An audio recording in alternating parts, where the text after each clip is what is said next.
Each and every season, the centerman position is extremely full in fantasy, and you can honestly wait a little bit later to grab some of those really good value guys. Now, if you don't get one of the big 4 defensemen from McDavid to Draisaitl, you're probably better off just fading the position as a whole and grabbing guys a little bit later in rounds to fill out that position where you can find a ton of great value later in drafts. I'm going to be giving you a range of players from ADP 48 all the way up to 174, players that are pretty much going undrafted that I think you can grab late in the drafts. And I know you're thinking, is he going to include Sam Bennett? Yes, I am. He's definitely going to be part of this video. And these are guys that I think could pay off massive ADP value for you, and guys that should overperform based on their current ranks. This is going to be a good video, guys, so sit back, relax, and enjoy.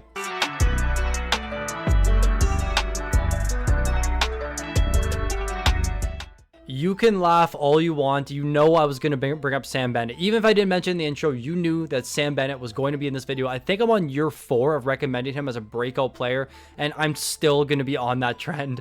I'm going to be pretty much talking about Sam Bennett because I truly think he is a fantasy stud, and every season we're looking to find that Vincent Trocheck of last year, the Joel Eriksson-Ek of last year, guys that just produce in all categories and outperform their ADP massively. Right now, Sam Bennett's going in just 16% of mock drafts. And honestly, once I start my real drafts, there's a really good chance that Bennett's going to be going up to about that 25% ownership because he's going to be on all my teams once again. So last season, he was one of just 3 players to play 15 plus minutes, have a shot rate of over 9 per 60, and a hit rate of over 7.5 per 60. The other 2 players, Brady Tkachuk, Evander Kane, 2 guys that are known to be fantasy studs because of their very strong peripheral coverage. Now, the biggest issue with Bennett is that injury history, and we can't really escape him missing 10 to 12 games a season. Right here in our projections, you can see below, we have him projected for just 70 games played this season, so missing 12, but still, the floor is extremely high with Bennett, and I truly think he could be a guy that's a 25 plus goal scorer, 60 plus points, 200 plus shots, and 150 plus hits at a ceiling season, and that's what I'm looking for this year. Now, there's really no indication going into the season that his role is going to be elevated. I still think he's going to sustain his line 2, power play 2 role with the opportunity to be on power play 1, which we saw in the playoffs 2 years ago. But since joining Florida, Sam Bennett's 82 game pace, 27 goals, 56 points, 250 shots, and 181 hits. Pretty much exactly what we saw from Owen Tippett last year, who we all know was a huge fantasy stud.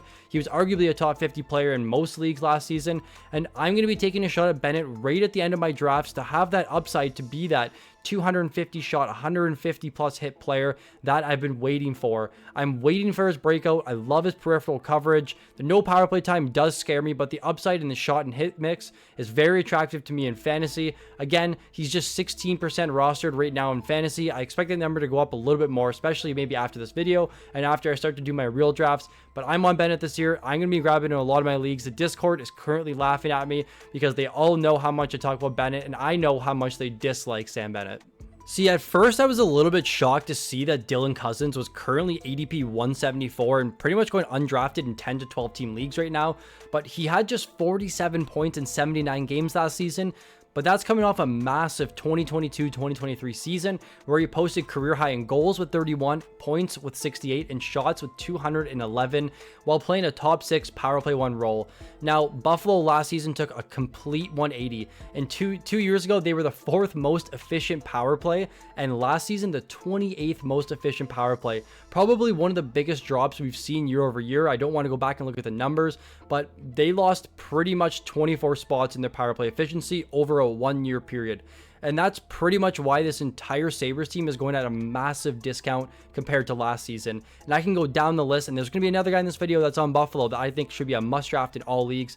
But Dylan Cousins is definitely a guy I want to have my eye on. He's only turning 23 this season, means he's still in the youth of his career, and we've seen the true breakout from him and the player that he can be. So although he struggles offensively last season, he still managed to put up 200 shots and 108 hits, and a career high in hits and 11 less shots than his previous career high, while reaching a career high in minutes at 17-14 last season. So he found an elevated role, he upped his hits per game, his shots were declined a little bit, and his point per game struggled quite a bit last season. But now with no Jeff Skinner, no Casey Middlestad, and hopefully Tage Thompson is fully healthy this season, the season's pretty much wide open for this Buffalo Sabres team to have a complete 180 and maybe to see what we saw back in 2022, where this whole team showed the true potential of their offense and their offensive firepower. Now, again, with this power play now going to be a little bit more healthy and maybe a little bit different than what we saw last season, hopefully their numbers can get elevated back to what we saw in 2022 or even in the middle. If we even see them have a top 12 power play going into the season, Cousins should pay off massive value. It's kind of crazy that he's pretty much going undrafted in leagues when he's just 2 years removed from being a 30 goal, 37 assist guy with over 200 shots. Now, I'm definitely want to be grabbing him about pick, I don't know, 140 to 160 really late in drafts. And the one thing I don't like is that he doesn't have dual position eligibility, but that's pretty much why he's falling right now. So we have him projected for 80 games played, 66 points, including 26 goals, almost 200 shots, and a little bit of decline in hits at 64, but that's completely fine. If he can sustain that hit volume that we saw last season, he's going to pay off great value at ADP 174. A guy I definitely want on my roster. He should be a lock for top 6. He should be a lock for power play 1. There's a lot to like from a guy going this late in drafts. I just want to take a minute to let you know that the Fantasy Puck Patreon leagues are officially open for this season. This is our second annual season. We had over 84 managers competing last year, and we're hoping to reach over 100 this year. Make sure you secure your spot. The links will be in the description below. If you have any questions, just make sure you leave a comment on this video or join our Discord and send me a message at FPMike. I'll be sure to answer as soon as I can. We have drafts beginning as early as mid-September. Everything will be live streamed, so you're going to be able to watch your drafts back again. You'll be able to compete and talk with other active managers within the Discord. It's super exciting. Again, any questions, let me know in the comment section below, and I'll be sure to answer. Now, no more of me. Let's just go back into the video. Speaking of guys that are going at massive ADP discounts right now, for some reason, Mika Zibanejad's currently ADP 75, and in competitive leagues where centers are falling a ton, he's currently going round 6 and round 7, and this doesn't make any sense to me at all. So if you don't get one of the big 4 centers, like I mentioned in the intro, if you watched it, McDavid, McKinnon, Matthews, and Draisaitl, I'm completely fine on you just going pretty much the 0C strategy until round 6 and grabbing Mika Zibanejad to be your 1C.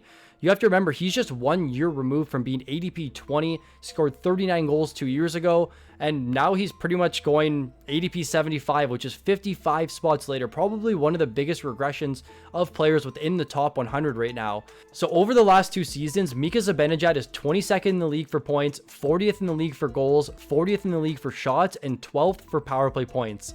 Now, his goal scoring is highly contingent on the power play production. So 2 years ago, when he scored 39 goals, he also reached 20 power play goals. And last season, we saw a big decline in his goal scoring, and that was also shown in his power play goal production with just 12 power play goals last season. So his shooting percentage dropped a little bit, just by 3% last season, so it's not really any concern there. But he's pretty much under a point per game since joining the Rangers, and I can't really expect this to change much. He had his worst season since 2018 last year, and that was 26 goals and 72 points. His worst season since 2018 was 72 points. And the biggest thing with Mika Zibanejad for me, he's probably one of the safest picks in drafts, given he's missed just 2 games over the last 4 seasons. At ADP 75, you definitely can't be passing him up. We know how good this Rangers power play is, the 3rd most efficient power play in the league over the last 2 seasons. And with Zibanejad this season, we still project him to be a point per game player with 30 plus goals, 30 plus power play points, 230 shots, and he actually has very solid block volume.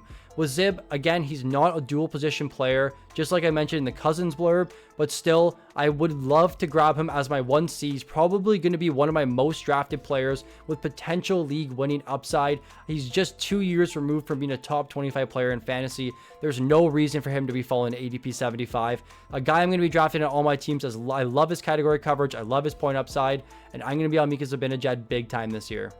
Hopefully you watched Chris's video when he talked about Tage Thompson being one of the biggest breakout candidates, and I'm just going to be tailing off him here because I couldn't agree more. So right now he's currently going ADP 48, going late 3rd round, early 4th round, and falling even further in drafts right now. This is a big discount for a guy that was pretty much going ADP 15, late 1st round, early 2nd round just last season.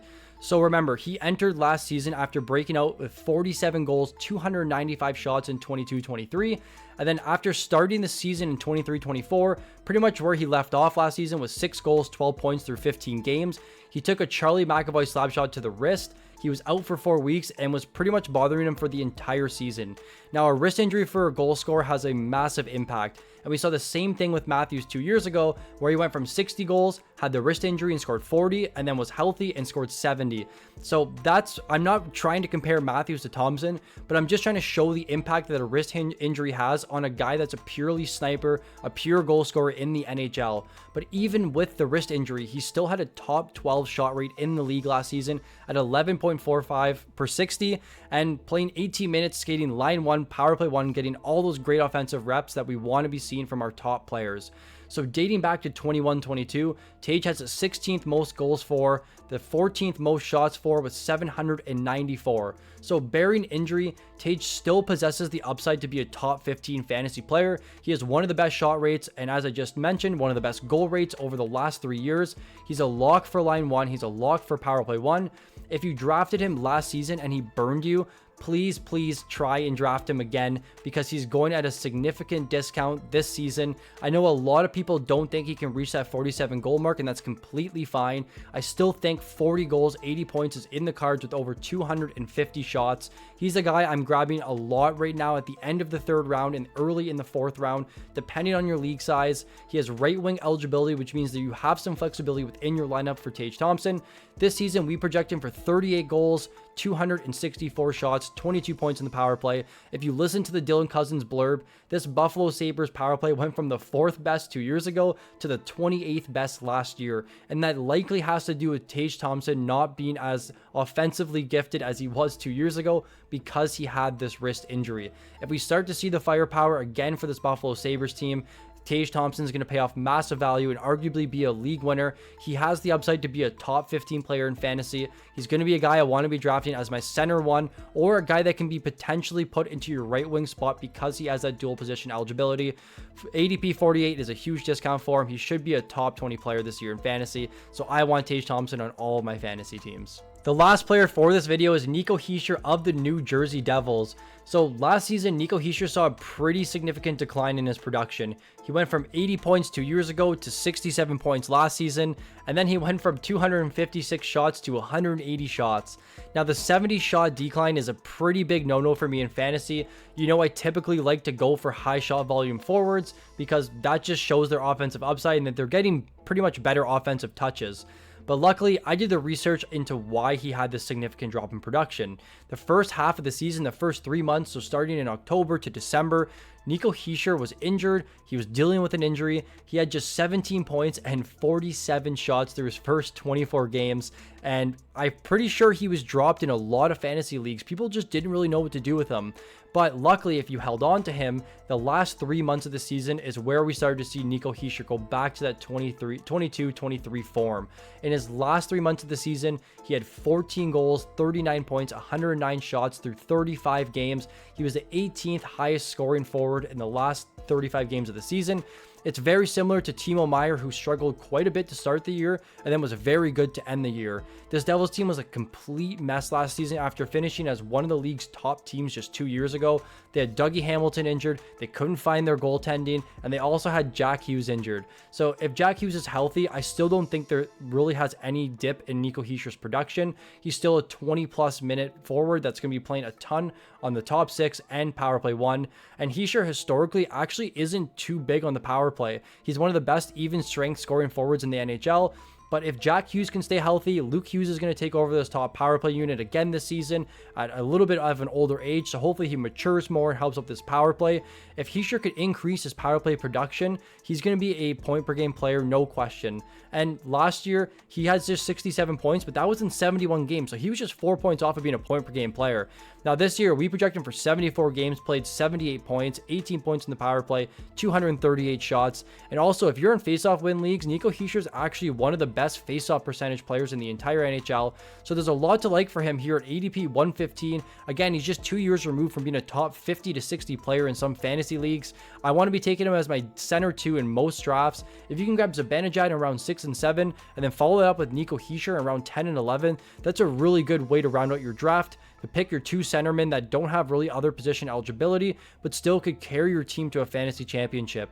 Heer right now grades out as about a top 70 player for us in our projections, and there's a lot to like for him going into the season. At ADP 115, again, really big discount for him. A guy that should be going around top 75 in drafts right now, but isn't at all, and he's going completely overlooked. A lot to like from Heer. I'm bullish on this Devils team, and hopefully they can go back to their 22-23 form, and Heer can produce at the level that we saw in that season.